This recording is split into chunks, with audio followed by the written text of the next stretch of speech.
Hello বন্ধুরা, welcome to my channel GSM master service. আপনাকে স্বাগত। আজ একটি নতুন ভিডিও দেখাবো। এই সেটটির মডেল হচ্ছে স্যামসাং A07 5G। এই সেটগুলো যদি নর্মাল অবস্থায় হার্ড রিসেট না হয় তখন কী করতে হয়, ইউএসবি পোর্ট লাগিয়ে হয় কম্পিউটারের সঙ্গে কিংবা ল্যাপটপের সঙ্গে লাগাতে হয়, তারপর সেটটি হার্ড রিসেট হয়। কিন্তু এখানে কম্পিউটারের সঙ্গে না লাগিয়েই আমি টাইপ সি থেকে সি টাইপ, মানে সি থেকে সি টাইপ একটা পোর্ট নেবো। পোর্ট নিয়ে একটা সি টাইপের ফোন নেবো, দুদিকেই পোর্টটা লাগাবো। যখন আমার ফোনটা চার্জ হবে তখন আমি হার্ড রিসেট করতে পারবো। এই মুহূর্তে দেখা গেল যে যেই ফোনটা আমি হার্ড রিসেট করতে চাইছি সেটি চার্জ নেয়নি। আবার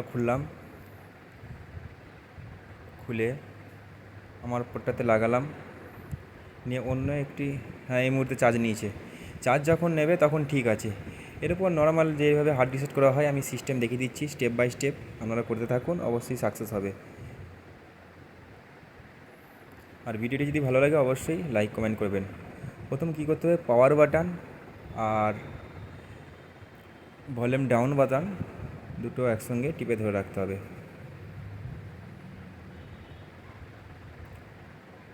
দুটোকে প্রেস করে ধরে রাখলাম, 1 2 3।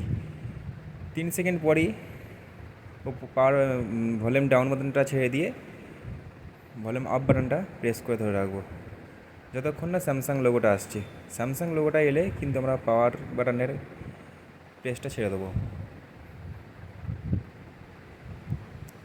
এই মুহূর্তে ছেড়ে দিলাম। ভলিউম আপ বাটনের যেটা প্রেস করে আছি ওটা কিন্তু কন্টিনিউ ধরে থাকবো, ওটা ছাড়বো না।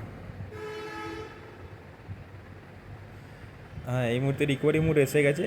এরপর আমরা স্ক্রল করে নামিয়ে ওয়াইপ ডাটা ফ্যাক্টরি রিসেট যেটা আছে ওইখানে নামিয়ে পাওয়ার বাটন ক্লিক করে সিলেক্ট করে ওটা করে নেবো, ফ্যাক্টরি রিসেট। ওকে, রিবুট সিস্টেম নাও।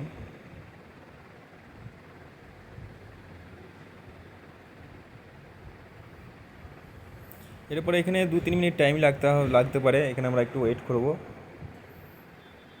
ভিডিওটা যদি ভালো লাগে অবশ্যই লাইক কমেন্ট শেয়ার করবেন, আর জিএসএম মাস্টার সার্ভিসকে সাবস্ক্রাইব করে রাখবেন।